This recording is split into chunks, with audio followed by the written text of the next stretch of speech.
When society reaches a certain mass, there comes a point where the people who are producing goods become very strongly separated from those who are then consuming them.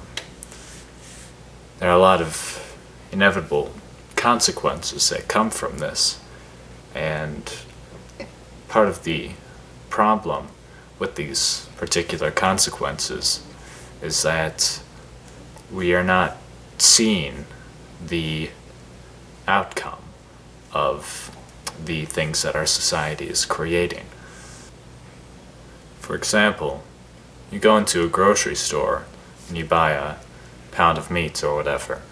You do not see all of the animal suffering that went into creating that product. And not to say that you should be a vegetarian, but you should consider where your meat is coming from. You should consider how the animal that you're going to consume is being treated. And very often, more often than not, the animal goes through this process through which, by any humanitarian standard, would be considered. Another consequence to consider is genetically modified crops. A lot of people do not know that in India, where the cotton farming is going on, that 250,000 Indian farmers have actually committed suicide because of genetically modified cotton crops and certain issues with not making enough money and not being able to feed their families, and there's a lot of very terrible things going on as a result of our dependence on genetically modified foods and products.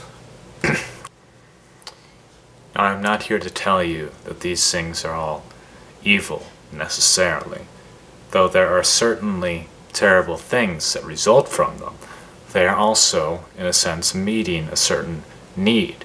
As long as that need exists, we are always going to have things like factory farming of animals and genetically modified crops.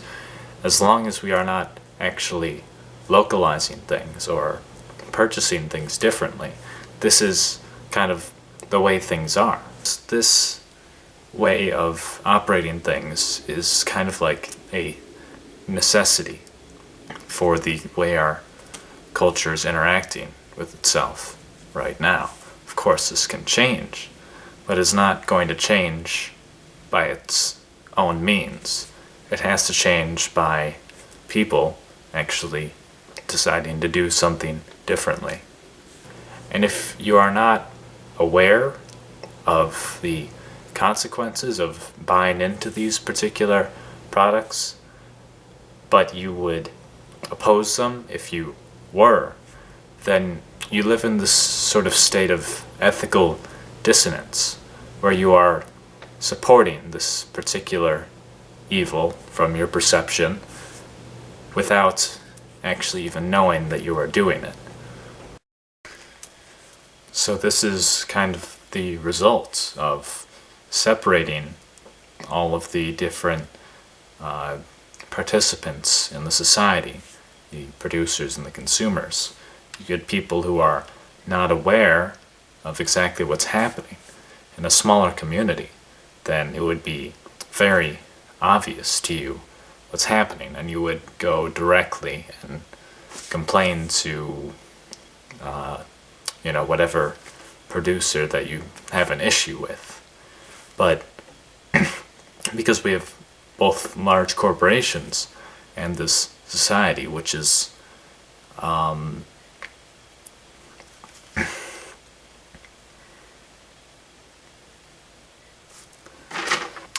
only that, but this also creates an empty sort of culture where we don't really need to be interacting with any of the people in our immediate surroundings to get any of the things we need.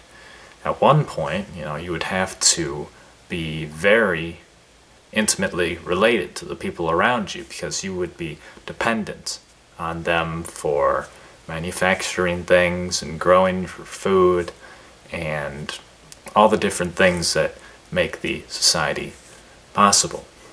But because we have this separation, we just go into a grocery store, and the sort of limits of our culture are just like, walking into the grocery store and saying, "Hi, how are you?" and "Thank you," and so on. So not only are we creating these ethical problems that we are unaware of, but we are separating gradually more and more every day as more as the culture gets larger.